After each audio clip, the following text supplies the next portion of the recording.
Today's parents discover teens and horrifying secret. This eerie footage of 98-year-old Margaret Douglas was taken just moments before. What?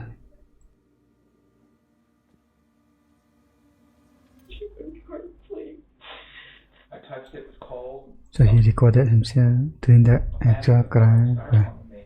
Then it hit me. Was she still alive? No, I don't believe. Oh my God. That woman was 98 years old. And it's my son. The police in Wadsworth, 98. Ohio never could have expected that their investigation into another local crime would lead them to the key to solving the mystery behind her and the nightmarish things that were done to her body afterwards. The deranged motive behind the unthinkable crime would leave the offender's family, as well as the police, in shock. The nightmare started when a man called the police to report that his car had been stolen. Much of what he reported was a lie, but would still lead to a truth so disturbing it would stick with the investigators for the rest of their careers. When police brought a 17-year-old Gavin Ramsey into the station what does he do on though? April 13th, What's the 2018, reasoning? to talk about breaking curfew and the increase of crimes in his neighborhood, they had no idea what they were getting into. Gavin was accompanied by his mother, Chris, and the police informed them both that he was not under arrest and could leave at any time. Some of the following footage has never been seen before. Classic. Police. Gavin, does your mom know why you're here? I think they said it to everyone. He said he climbed on top of the church. Yeah. And so there's got to be more to that story because I wouldn't be going down here and picking up the pool if that's what he did. The police were already well acquainted with Gavin. Lately, he appeared to have made a habit of going out at night to get up to all manner of mischief. This time, Gavin told a story about secretly meeting up with his friend, Braden. We weren't really doing anything. Then we went over to the church and climbed on top. And then we went into the courtyard, but that's all we did. Nah, you did more. Unfortunately, you guys have left behind some very telling items. Okay? If we're going to get to the bottom of this, let's just make it the truth all at once. Let's deal with it and get it done. You're 17. Yeah. You're a kid, so you're not looking at as much trouble. The officer might come to regret this comment once she uncovers the full extent of Gavin's crimes. For now, all the police knew was that Gavin had been out after his curfew, but that was barely scraping the surface. Since he was staying rather tight-lipped, they also attempted to get the story from his friend, Braden. Your phone. Yes. Where do you think you left it? That I have no idea. What were you doing last night? Just out walking around. I forget the officer's name, but somebody stopped me and I talked to him for a little bit. I guess he was out looking for somebody. Who were you walking around with? Nobody. There was a very good reason the police were out looking for someone. They had no idea how close they'd come to catching their culprit that night. Are you missing a lighter? Mm-mm. No? Would you be surprised if I told you that there was a lighter with your phone? Honestly, yes. Okay. Gavin and Braden had a problem. In addition to the phone and lighter left at the church, the Are they police leaving also had evidence? security footage of the boys. When Braden was confronted with this, his story changed. If you just want to be honest with me, that would be great. And if not, I can just say that you said you were nowhere near, and here's the video. Okay. I appreciate, I guess, the straight upness. I do, honestly. I was out with a friend. We were just messing around, and I'm not exactly sure what church that is, but we decided to get up on top of the roof, and then we dropped down to see if one of the doors were open, and then it started a silent alarm, not really silent, we heard it. We saw an officer walking from the church, and then we ran from him. So was that Gavin's green lighter then, or yours? Green lighter, that would be Gavin's. When he found out Braden was talking to police, Gavin confirmed the story about the alarm. This would be the first in a series of confessions he would make over the coming days. I didn't even know what was going off because we were by the I windows, already confessed. and they were already cracked open, and we were just messing with them. They were honestly cracked open. I'm not lying anymore. This immediately raises the question of what else Gavin had lied about. You'd think that would be enough to scare the bejeebies out of you and go home. Were you guys gonna hide in the trailer? No. What did you do with the Bejeebies. trailer? I poked one knife behind like the little seam in it and popped it out. Why were you guys gonna go in there? I don't know, we honestly had nothing to do. And me and Braden together, we know it's not good, but I don't know, we're good friends, we just hang out. According to Gavin's mother, her son wasn't supposed to be hanging out with Braden. This restriction didn't appear to have the intended effect, but that would soon be inconsequential compared to what else Gavin had been up to. You guys do anything else in the area? No. So you guys didn't go into any cars? You know what?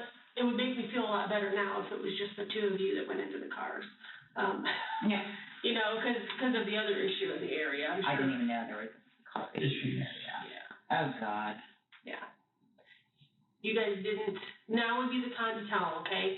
Because we processed the cars, we did fingerprints and DNA. He's been in trouble. I would assume you were with him at Central Intermediate Yes. School. Yes. So your DNA is on file as well. So that's all going to come up. If it's you guys, for goodness sakes, it's just rummaging through cars and nothing was even taken that they could tell. We've had a lot of goings on in the neighborhood lately. And probably more than the general public is aware. That's I'm for sure. I'm sure. More than one incident. Yeah, so more than one incident. So, Okay. unfortunately, we're trying to see if, they're all related to right now. The most extreme recent crime in the area came to the attention of police just a week earlier when they received a troubling call, which would kick off a case more disturbing than anyone could have anticipated. At first, they never imagined it was connected to Gavin's nighttime mischief, but would come to find that the cases were inextricable. Watcher Police. Yes, this is Howard Leisure. My aunt lives on Portage Street, Okay. and a friend of ours stopped over there yesterday to check on her, and she was nowhere to be found. We didn't know if you found anybody wandering. No, we don't have any reports of anybody wandering. We can't find her in the house anywhere. He went in the house and looked through the whole house, couldn't find her. We don't know where she's at. She's 98 years old. Did she live there by herself? She lives there by herself, yes. What's her name? Margaret Douglas. And live by herself. Never locks her house. Okay. She doesn't drive. She doesn't have a car. And I checked with what relatives I had phone numbers for, and nobody's heard from her or picked her up, so. Okay. This was obviously worrying, but Margaret's disappearance would only become more harrowing as the search got underway. When the police were chatting with Gavin in the first of two interviews, they attempted to uncover what else he might have gotten up to on recent nights. I'm guessing this isn't the first time yet. Well, no, like we've snuck out in the past before, but since I got in trouble, this most recent one, like without the law, I haven't really snuck out at all. When was this recent time that you got in trouble? He has not had any freedom at all. I mean, he literally goes to work and home probably 3 months because he makes bad choices, and we don't want that for our kids. So he literally has no life. At least that's what Chris thought. She clearly had no idea just how busy her son had been. Police had unwittingly started the process of uncovering the truth of Gavin's activities the previous week when talking to Margaret Douglas's nephew, She didn't know. Howard. Desperate to find his aunt and willing to help in any way he could, Howard and his wife Cindy went to the police station to answer questions. So when was the last time you guys were there? That was, I'm thinking it was a Tuesday in, March 27th, I think it might have been. Anything that anybody said? Just set off an alarm, no. Margaret bothered me. That's why it's so just horrible. She wouldn't hard sleep. And so this past Sunday. David called us. Okay. David, who had grown up next door to Margaret and her late husband, was the couple's friend and caretaker. The police would need to talk to him too, sooner rather than later. During Gavin's first interview, things got progressively more disturbing as well, but police could never have guessed that his tale would eventually become a full-blown horror story. Did you rummage through glove boxes or anything? Yeah. And you didn't take not even change or anything? Maybe like 50 cents, but other than that, seriously nothing. Okay. What'd you do with somebody that to my car? Like, that's so upsetting and scary. I understand that, but it's really their own fault for not locking. No, I lock mine all the time. We Because lock yours every day. it's not the point. It's not yours. Gavin's crimes would only escalate from this point on. So if you didn't lock the door, then you can just go in. The previous week, with no idea that they were working on a connected case, the police met with Margaret's friend David. What he told them would prove to be invaluable, though it was far from reassuring. And I came up Sunday, and on 3, 4:30, 5, somewhere around there, and there were the 3 newspapers on the front porch. So I knocked on the door and then opened. She never locked the door. Was it common knowledge that her front door was not locked? I don't think so. I know we never told anybody. I wouldn't want anybody to know something like that, you know. David walked through every room in the house, including the basement, but couldn't find Margaret. Where she was ultimately found would sicken and outrage everyone who cared about her.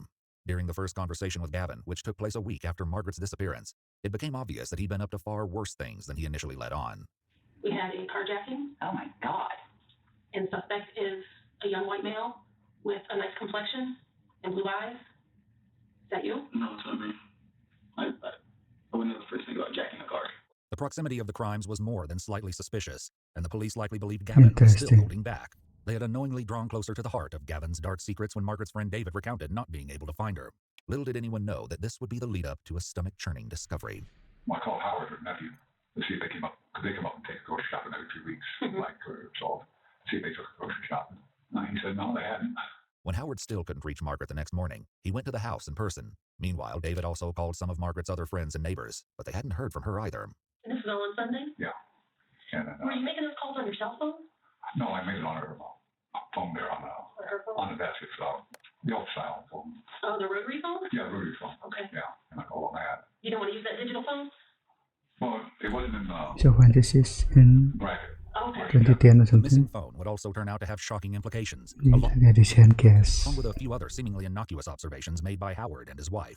I know we weren't able to find her wallet and checkbook. Can you describe her wallet to me? Her wallet is red. It's about, I would say rectangle. I would say maybe 4 inches in width. Do you remember the location of the heater when you were there? Oh yeah, it was right smack in front of the closet door. Okay. And actually that thought hit my mind when they asked me to look for her coat. And I went over there and I thought, why did Margaret put that heater in front of the closet door? The odd placement of the heater would come up again later. Perhaps the strangest thing was a jar of blackberry jam in Margaret's living room. There would turn out to be a sick reason it was there, but nobody knew that yet. Gavin's second interview, however, would eventually tell all. After searching the house twice What about the and jam? finding no sign of Margaret, Howard and Cindy decided it was time to call the police. When they arrived, Howard helped them search the house yet again, which is when the case took a turn. During their first conversation with Gavin, the police brought up the terrible results of that search. There's no reason for me to fluff anything up. Nope. And I'm sure you guys know about the elderly woman that was found. Oh my God, that was horrifying. That was horrifying. It is horrifying. Did you know her at all? No, other than just to see her out like on a porch, that actually makes me want to cry. Like, how do you get to be 98 years old? Nobody lives to be 98. It's so rare. And someone else felt that was okay. Like, how is that? I don't know. Like, why does your life been like that?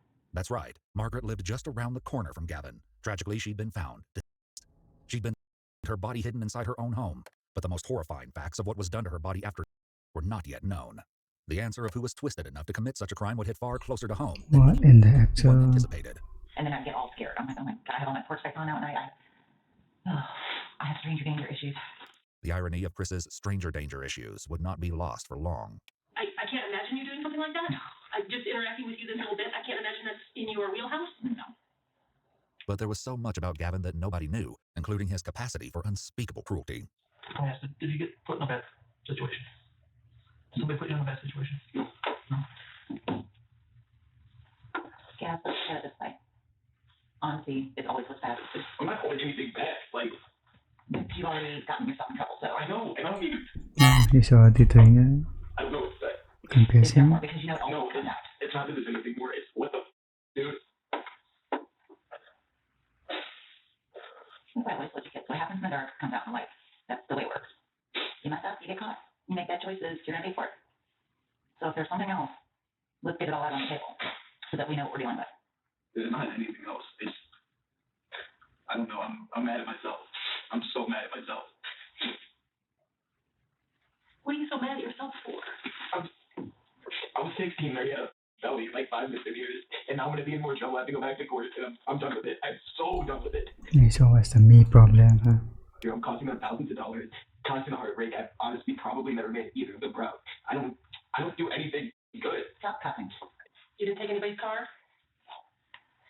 Have you ever used an app called Grindr? No, How do you feel about gay people? I'm not gay. That's okay. But they don't bother What you. is this question? Nobody bothers me. This might seem like a strange line of questioning, but there's a very good reason the detective is asking this question. It likely evoked a feeling of dread for Gavin, as it means that the police know far more than they've been letting on. Earlier, the police kept trying to determine what could have motivated someone to kill Margaret in such an atrocious manner. What was the reasoning for this You guys asking? didn't argue. She wasn't upset about anything. And you can't think of anybody that would want to hurt her when it would gain any. The detective once again pushed harder for answers from Gavin, leading him to make an unexpected request. Is there something else you need to tell us? Let's put or something. Thank you so much. No. The detective clearly hit on something. Honestly, can you two actually leave for a second? What's that? Can you two actually leave? So I can talk to her. Yeah. Okay. Knowing what had happened to Confessing Margaret, time Gavin's then. mother was likely terrified of what her son didn't want to say in front of her. As it turns out, she had good reason to be concerned. Gavin was also unable to hide his emotions in the interrogation room, but this didn't stop him from giving the detective at least one of the answers she wanted, finally addressing the previous question about meeting up with someone from Grindr.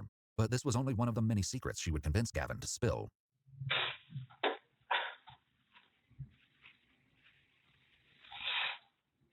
The carjacking, it was me. I'm gonna be honest about it, but the way that he explained it, that guy, that's not right. That Grindr thing, yeah, I have been on it. And this guy was like the first time that this happened, and I told him, like, I was 17 and everything. Spilling And I out. wasn't planning on doing anything with him. It's not my style. I was just like, he's a 40-year-old man trying to get with a 17-year-old, so I was just gonna rob him. It's like, it's still messed up, but against what he's doing, I really think it is. And then the whole carjacking thing, I never even left Overlook. I literally, like, I got in, and he's like, what? And the crime does not equal to the crime. I'm like, yeah, shit. So he got out. I said, locked the doors, and hopped in the driver's seat and just drove around and messed with him, and I left. Do you have his wallet? No, that's because I kept asking. Like, I cracked the window of the car, like, cause he walked up, doors locked, everything. I'm like, where's your wallet? And he's like, I don't have it. So then, I opened his glove box and all that. And I'm like, well, show me your pockets. And he's like, I don't have it, but can I have my phone? I'm like, no. And then I turned, and he like tried to grab the window and like break it. And then I gassed it, and he walked, and that's when he left Overlook. And then I went up to, like, where the dumpsters are. You know where that white van is? Yeah, and that's where the car back is. Gavin added that he threw the man's phone out the window shortly before he abandoned the car, then blocked the man on Grindr. Believe it or not, all of this would be connected to Margaret's death in the coming days. I'm even happy after that night. I didn't want to say that for my mom. Are you gay? No, that's not it. Like, I didn't have any plans to do anything. What was he thinking was going to So happen? I mean, Was there an act that you guys agreed upon? not really, no. Just, like, NSA. I didn't even know what that meant, but it means no strings attached. Did he touch you at all? Did you touch him at all? No. Why were you on that app? Really, just for that reason, to find guys that are that low of people, I guess. That want to get with kids? Mm-hmm. Like, it's karma, really. Like, if you're going to do that, then I'm going to rob you. The carjacking would be completely overshadowed by what else Gavin had done. The police got a hint of the madness to come while searching Margaret's home, though they couldn't have imagined the nightmare they had uncovered. You didn't hurt that old lady, did you? No, and that's what I was pissed about earlier. What were you pissed about?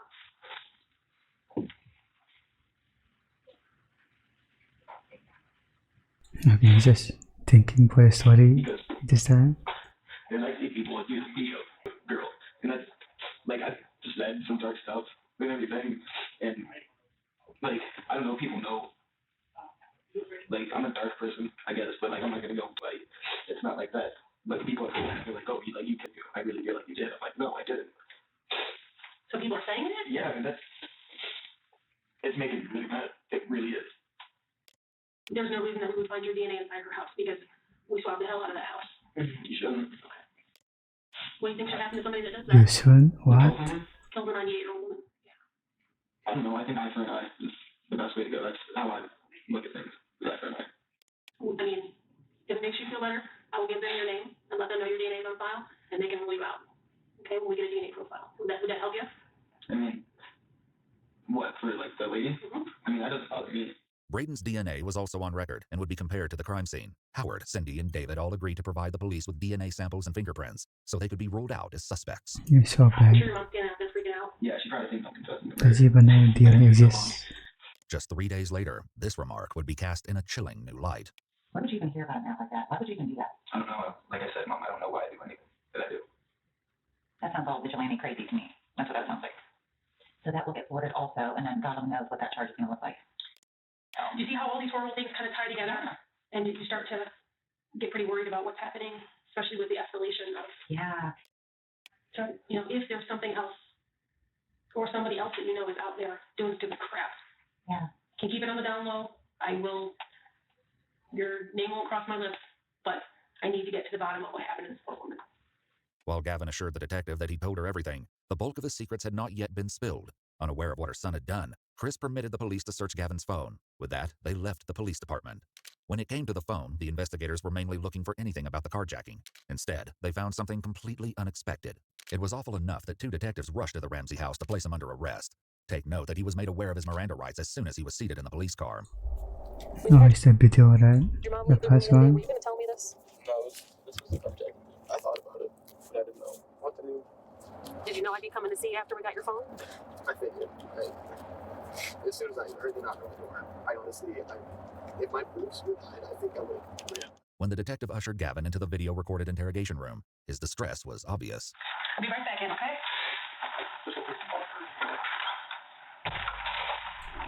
Why would you even record in the first place? Even if you delete it, I think they can recover it.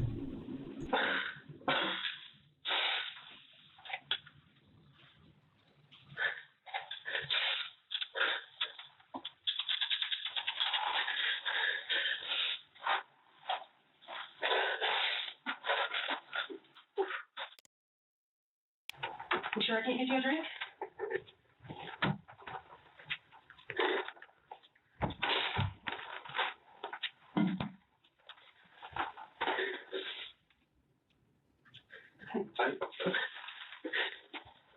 And telling me about it doesn't give you much relief. Just to the fact that it ruined my life. We can't go back and change it. No. At this point, we just have to figure out what's going on with you, okay? And you didn't take anything from the house. Like I said before, it doesn't make a difference either way. I mean, what other crime can I commit that would really matter at this point? Grandpa? Can I breathe? Feel more comfortable now? Do you want to take this off of your food? That's up to you guys. You mind? I don't mind. I'm not worried about you. A little more comfortable, you know what I'm saying? Once Gavin was uncuffed, the detective set about filling in the specifics of the gruesome yet patchy tale Gavin shared on the drive to the station. The truth was about to come out once and for all, but each detail would make it more horrific than anyone could have imagined. Did you go in the house initially just to steal something? Just, honestly, all I did was I wanted the adrenaline rush. Oh, just going to the house. Something. Yeah. And that's why I broke into the car and stuff. Why can't you just leave there? Risk factor. You already got adrenaline rush or something like that? Because that's the only thing that makes me. That's your drug, adrenaline? Yeah, it's like, I don't know, nothing feels real to me. When I have adrenaline, it's like, alright. You feel alive. Not like there's meaning to you. Right? I don't know about meaning, but you understand, like, you feel like. Yeah, it feels different. I don't know how to explain that. Any bad stuff inside you goes away. I guess. This tied back to something unsettling Gavin had said in the car on the way to the police station. The adrenaline is the only thing that makes me feel like I'm even alive. Like when you met up with the guy with the car, is that adrenaline? Yes. Gavin continued his story, and he revealed that his meeting with the man from Grindr hadn't gone quite like he previously said. And there was some physical stuff that went on between the two of you in the car, right? Yeah. First time. Officially, I guess. Yeah. This stuff happened when I was younger, but it wasn't voluntary for me. You just weren't sure? Like when you got there, it's not like there's the plan, things just start happening. Yeah, no, it's kind of freaked me out a little bit. What freaked you out? Your reaction to it or him? I don't know, just once I realized I was in the back of the car with some guy, I realized it was just crazy. Yeah, and I didn't want to part of it anymore. Had you met anybody on Grindr before? I had, yeah, before. So your whole intention of going to the house was just the adrenaline being in somebody's house? Yeah, I didn't want to rob the house. It was just the sneaky thrill of kind of getting somebody's house and get out and get away. Yeah, but if the door was locked, I would have just walked away. The whole breaking into the house, that was the adrenaline. Like this excuse. I didn't even have a grip on reality. It doesn't really matter if the door is locked or not. You should probably stay out of the house. Whenever I did that. You can probably guess whose house Gavin entered. As terrifying as this was, what he did next was truly mind-boggling. I didn't know whose house it was at first until he saw her. And he knew she knew you. Had you talked to her before? I know we discussed this a couple times, but. Just doing like when I was 13 or 14, going to shovel driveways and stuff. You know, when I was actually doing something good. And nobody was with you this night? And you've not told anybody about this? No, nobody knows about this. Was it dark when you went to the house? No lights on, nothing? None at all? Well, no, there was the lamp. It was on. Were you in her house for a little while before you woke her up? I mean, I came up onto the porch, and I didn't even know what I was going to do. And I looked in the window and everything. I don't know, I felt like going into the house is like the biggest adrenaline rush I could get, I guess. So then I tried the doorknob, and that just happened to be unlocked. Was it the front door or back door? Or back door. Well, she was already asleep when I went in, because when I came around the corner, that's when I saw her, and it scared me. I didn't expect to see someone right there, so I didn't hear anything. So I came in, like, I opened the door. What did he expect, man? I didn't hear anything, so maybe nobody's home. And then I go to walk around that corner, and I'm still going slow, but I see her, and she's, I don't know, like sleeping or something. And then I go to turn around and hit the chair, and it made a noise, and she woke up. And she started screaming at that point, you said? Yeah, because like, when I hit the chair, I like turned back around, and I looked, and she was there staring at me and started to yell. And then went for the phone. She already knew what it looked like. Was that what you were trying to get the phone? She should call. Did you knock that down away, or was that what you guys fight with the phone? It was like a little bit of a fight. I think I threw it under the couch. I'm not really sure. By the time I even realized what I was doing, it was too late to stop anything. And I mean, you realized that's when you were on the floor on top of her with your hands on her and stuff. That's when it's okay. Gavin showed the police an injury on his hand, where Margaret's nails dug into his arm. He had other scrapes on his hands, but claimed these were unrelated. Margaret never stood a chance in the fight against Gavin, which likely made her final moments even more horrendous. So when she died, was she on the couch or on the floor? Floor. Were you on top of her then? Kind of. Like straddling her? Yeah. Kind of. We'll just tell the truth. Did you squeeze it or push her against the floor or both? Both. And you said you don't remember if she was at that point. The only reason I can think of is when I put my hand over her mouth. So when you were holding her hand over her mouth, you might have pushed too hard and maybe made her know. Yeah. The detectives knew Gavin had skipped over several particularly nauseating details, but those would eventually come out too. So how long do you think you were in the house before you woke her up? I don't know, probably like 10, 15 minutes. And then from the time you woke her up to the time you ended up on top of her, how long did that whole part take? Probably like 5 minutes. Just like fighting back with you then, trying to struggle, and then you guys went down? Yeah. I think on our way down is when we got grabbed. Did you not remember ripping her panties? Margaret's hair was not just torn, but completely ripped from her body. Fearing the results would once again emphasize how What is this crime, bro? this crime was. Did she say anything to you when any of this was happening? It's actually despicable. Did you say anything to her? No, it happened. Happened quick. The level of indignity Margaret's body was subjected to was further emphasized in the detective's conversation with Margaret's nephew, Howard. And how many times did you guys go into the closet? I went in twice. When we first got there, the first thing I did was open the closet. So I had to move that heater from in front of the door. It's never there. Can you tell me how it was positioned in front of the door? It was flat against the door. All I had to do was put my fingers underneath the top lip, and I lifted it up and set it out of the way. First time I looked. Then I wanted to make sure to put it back the way it was, so I moved it back. The coat was found in the closet, though it wasn't on the hanger where it belonged. Howard's second foray into the closet was life-altering. That's when I noticed the potential. So I tried to pick it up. I couldn't pick it up. I'm thinking, what's holding the shoe? So I grabbed another piece of clothing and go back. And I've never seen this before in my life. White, and I touched it. It was cold. Felt clammy, but felt like styrofoam to me. So I moved it. You all right? Give me a minute. Yep.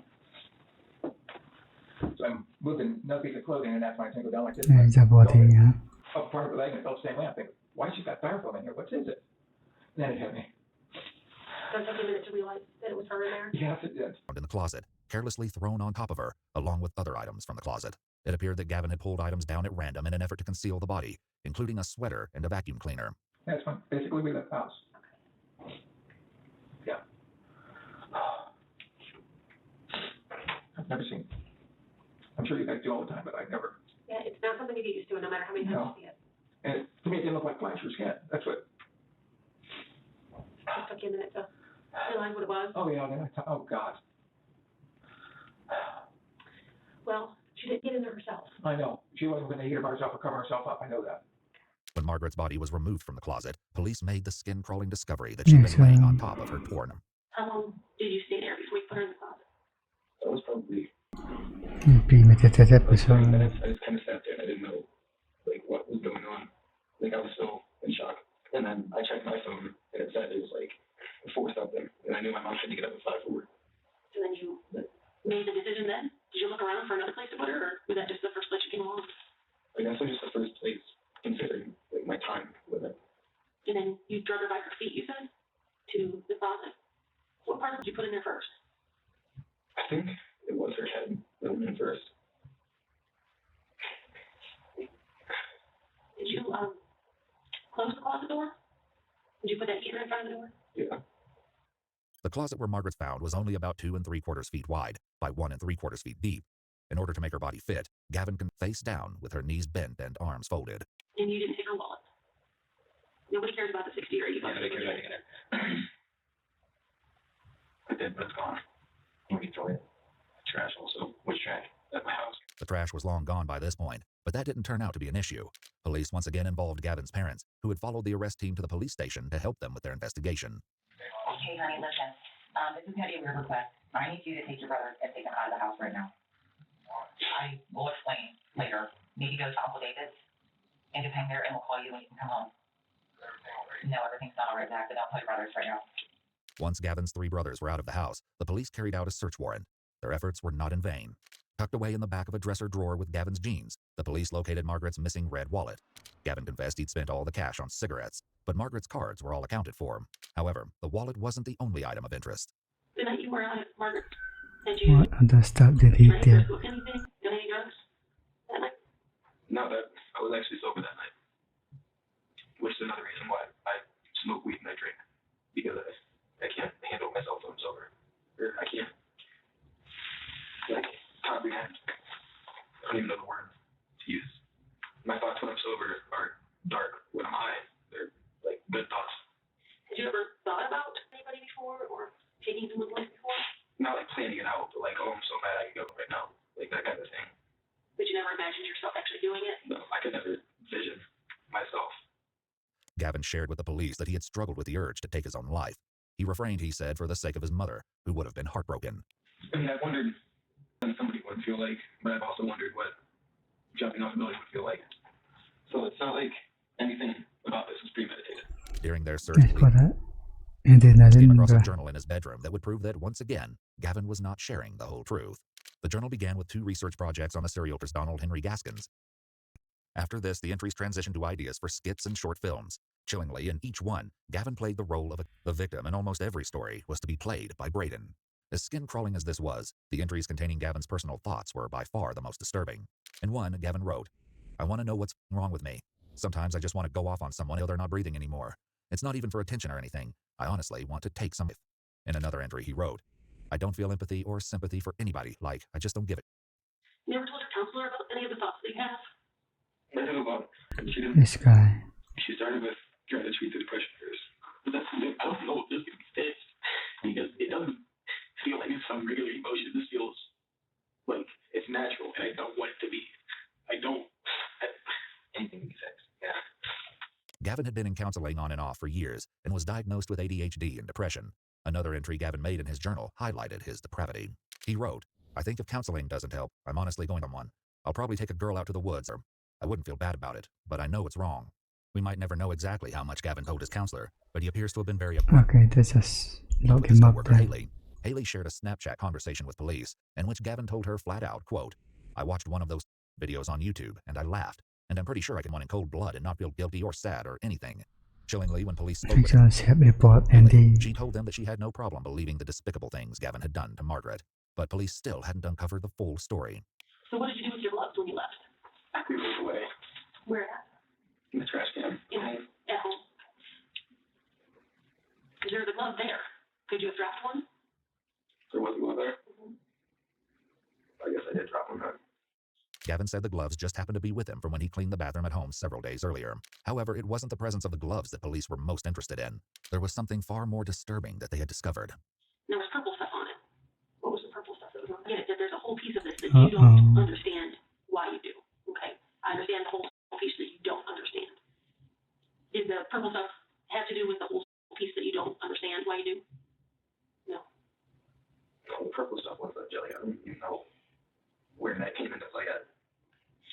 Did you maybe use it like kind of as a lubricant What's or he something? doing with the sound?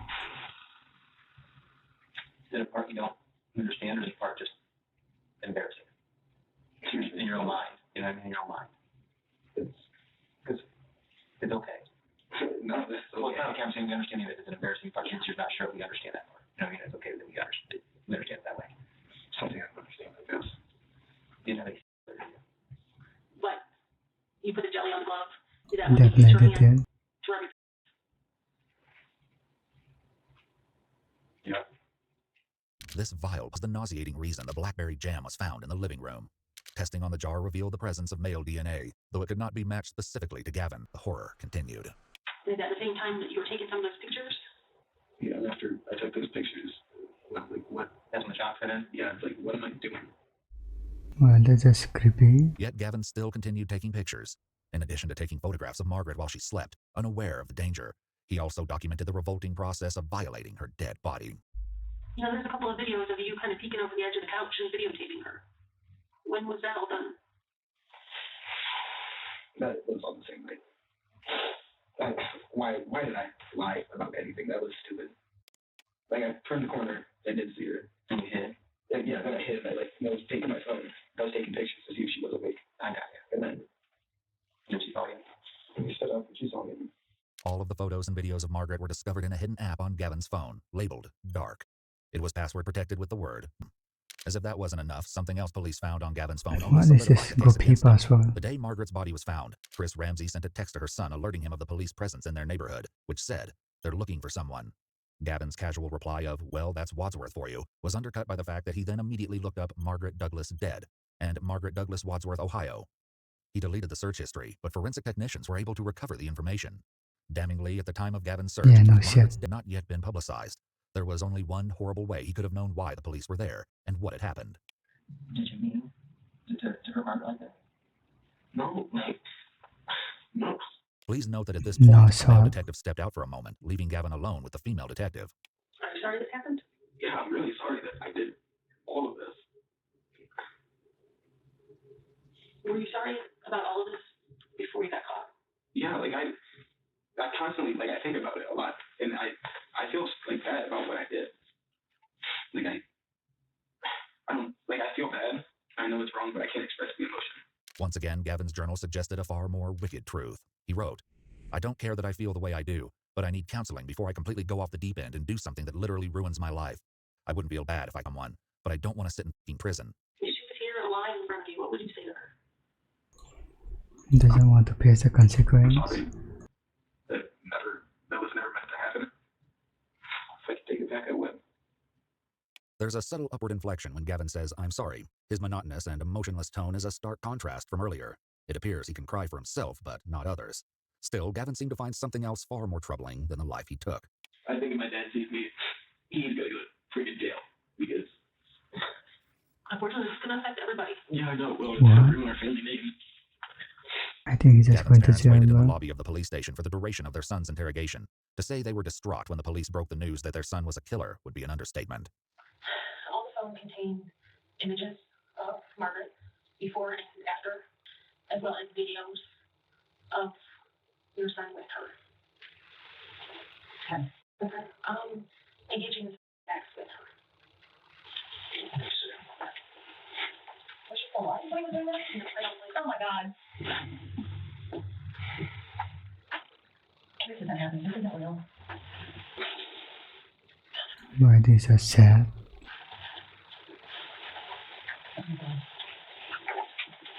I want you to know, I spoke to the director of the juvenile detention facility. I explained the situation. I explained that he was highly emotionally distraught. I asked him to put him on watch. Okay.